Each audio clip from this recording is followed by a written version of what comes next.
அத்தனை செல்வமும் உன்னிடத்தில் நான் பிச்சைக்கு செல்வது எவ்விடத்தில் வெறும் பாத்திரம் உள்ளது என்னிடத்தில் அதன் சூத்திரமோ அது உன்னிடத்தில்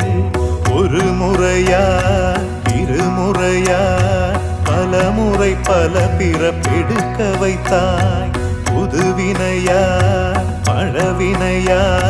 கணம் கணம் தினம் என்னை துடிக்க வைத்தாய் பொருளுக்கு அலைந்திடும் பொருளற்ற வாழ்க்கையும் துரத்துதே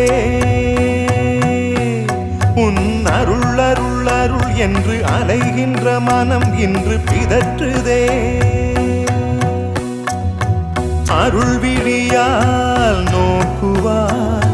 மலர்பதத்தால் தாங்குவாய் உன் திருக்கரம் என்னை அரவணைக்குனதருள் பெற